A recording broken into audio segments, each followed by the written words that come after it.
Mun nimi on Ville. Mä valitsin kaksoistutkinnon, koska mä haluan hyvät valmiudet jatko-opintoihin. Mun nimi on Aada. Silloin kun oli aika miettiä jatko-opintoja, niin mä en ollut ihan varma, että mitä mä haluaisin tehdä. Mä tiesin, että mä tykkään ruoanlaitosta tosi paljon ja se oli mulle sellainen niin kuin suuri intohimon kohde, mutta mä en ollut sit varma, että olisiko se niin kuin mun paikka ammattina ja että mitä mä haluaisin sitten sen toisen asteen jälkeen tehdä, niin kaksoistutkinto vaikutti mulle sit ihan oikealta vaihtoehdolta. Mä oon Miina. Mä innostuin kaksoistutkinnosta sen takia, että mä oon ihan pienestä pitäen tykännyt rakennella kaikkea ja ollut mukana tekemässä. Ja sitten mä sain myös aika nuorena idean jo siitä, että mä haluan arkkitehdiksi, niin kaksoistutkinto yhdistää niin kuin molempia ja antaa mahdollisuudet molempiin.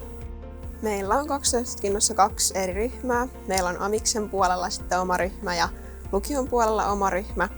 Ja meidän opinnot on aikataulutettu ja suunniteltu valmiiksi. Kaksoistutkinnossa opiskellaan ammatillinen perustutkinto ja siihen sisällytetään sitten lukio-opintoja ja sitten kirjoitetaan se 5 ainetta, eli saa niin kuin ylioppilastutkinnon kanssa. Kaksoistutkinnossa ei opiskella mitään ylimääräistä, vaan lukio-opinnot voidaan sisällyttää sinne ammatilliselle puolelle.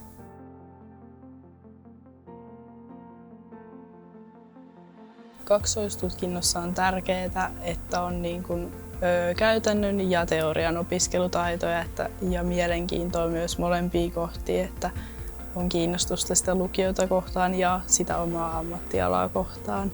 Saa paljon uusia kavereita ja pystyy verkostoitumaan eri aloillekin.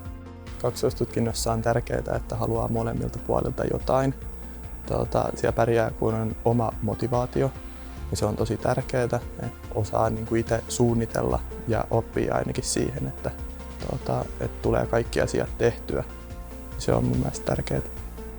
Sellainen opiskelija pärjää kaksoistutkinnossa, jolla on niin kuin opiskelun motivaatiota ja valmiuksia teoriaan sekä käytännön opintoihin. Ja tärkeintä siinä on se oma niin kuin aloitteisuus ja kiinnostuneisuus. Kaksoistutkinnossa on tärkeää olla se mielenkiinto ja tekemisen into siihen omaan alaan. Kaksoistutkinnossa meillä on myös mahdollisuus osallistua vanhojen tansseihin, penkkareihin ja apiristeilylle. Ja ne on ollut tosi hienoja kokemuksia ja varmasti muistaa vanhempanakin pitkään.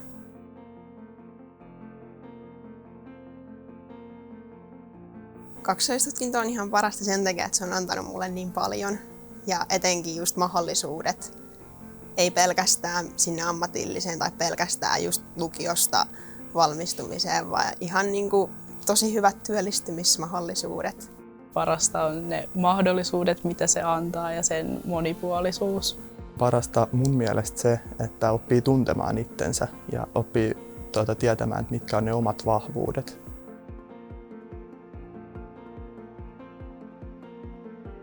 Hain yhteishaussa opiskelemaan matematiikkaa ja sitten tietojenkäsittelytiedettä yliopistoihin.